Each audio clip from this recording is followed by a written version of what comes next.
Operation tiger अंतर्गत जर बघितलं तर ठाकरे शिवसेनेच्या गटातील 6 खासदारांनी बंडखोरी केली आहे. त्या अनुषंगाने जर बघितलं तर यवतमाळ वाशिम मतदारसंघातील जे संजय देशमुख खासदार आहेत त्यांनीही बंडखोरी केली आहे. आणि त्यामुळे आता जर बघितलं तर या मतदारसंघातील जे शिवसैनिक आहेत ते पूर्णतः आक्रमक झाले आहेत. आपल्यासोबत काही शिवसैनिक आहेत, त्यांच्याकडून जाणून घ्या नेमकीच यांनी आता बंडखोरी केली, आता पक्षाची काय परिस्थिती राहणार आहे. हे धक्कादायक होतं, परंतु तुम्हाला सांगतोय ऑपरेशन टायगर वगैरे काही नाही. सरळ सरळ दुसऱ्याची लेकरं चोरण्याचा हा प्रकार झालेला आहे. उद्धव साहेब आमचे आमदार आणि खासदार हे तयार करतात आणि हे लोक ते आमदार खासदार चोरून घेऊन जातात. हाच महाराष्ट्रात प्रकार चाललेला आहे आणि जनतेने जे कौल दिलेला असतो या कौलाचं कुठेतरी हे अपमान करत आहे. आणि त्यानंतर जे काही जनतेला आश्वासनं देत आहे, आता मी तुम्हाला भविष्यवाणी आताच करतो की काय कारण देणार आहे की आम्ही कशामुळे गेलो. आम्ही विकासासाठी गेलो, आमचे कामं अडले होते, आमच्यावर हे होतं, ईडी होती, CBI लागली होती, परंतु काहीच नाही. हे यांचा स्वतःचा आर्थिक विकास करण्यासाठी तिथे गेला आहे, हे असं आमच्या सर्व शिवसैनिकांचं ठाम मत. नक्कीच आपल्यासोबत अजूनही काही शिवसैनिक आहेत. आता मला सांगा, या दिग्रसमधूनच संजय देशमुख यांची सुरुवात झालेली आहे राजकीय, आणि आता सध्या हे नेमकेच आता पुन्हा एकदा पक्ष बदलला, काय मत आहे? या साहेबांचं नेहमीचंच आहे. यांनी आजपर्यंत जवळपास 10 पक्ष बदललेले आहे. हे काही नवीन नव्हतं. हे आम्हाला सुरुवातीपासूनच माहीत होतं. फक्त यांना निवडून आणण्याचं एकच तिथून आदेश आला, मातोश्रीहून. मातोश्रीचा आदेश आमच्या इथे असतो. त्याच्यामुळे काही काळजी करायचं कारण नाही. असे कित्येक मातोश्री निवडून आणले आणि असे अजूनही भरपूर आम्ही निवडून आणू.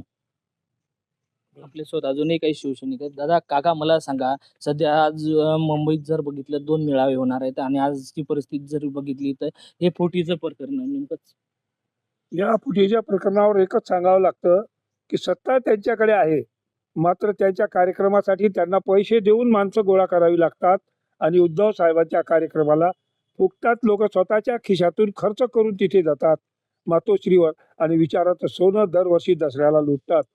शिवसेना हा विचार आहे, हे त्या विचाराला संपवण्याच्या मागे लागलेले आहेत.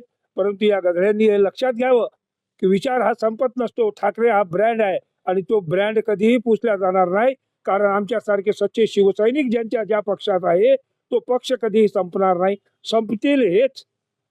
तर यांना हेच सांगू इच्छितो की आहे, आज जरी तुमचा असला तरी उद्या उद्धव साहेबांचा आहे म्हणजे आहे. आम्ही इतिहासाची बरीच पानं बदलवलेली आहेत. काँग्रेसचा हा गड राहिलेला आहे आणि या गडामध्ये शिवसेनेचा भगवा फडकवताना शिवसैनिकांनी तो नात त्रास भोगलेला आहे. आता पुन्हा त्याची रिओढा लागेल. आम्हाला पुन्हा सुरुवात करावी लागेल. एक लक्षात असू द्या, नेता गेल्यामुळे कार्यकर्ता फुटत नसतो. कार्यकर्ता हा नेता घडवत असतो. संजय देशमुखाला आम्ही घडवलंय, आम्हीच त्याला संपू. नक्कीच हे होते डिग्रस येथील जे शिवसैनिक आहेत ते आक्रमक झाले आहे. जवळपास जर बघितलं तर संजय देशमुखला आता जसं आम्ही घडवलं तसं आम्ही त्यांना शिकवू बी, असं त्यांना एक इशारा दिला आहे. कॅमेरामन सचिन राणेसह विठ्ठल देशमुख, TV9 मराठी, वाशिम.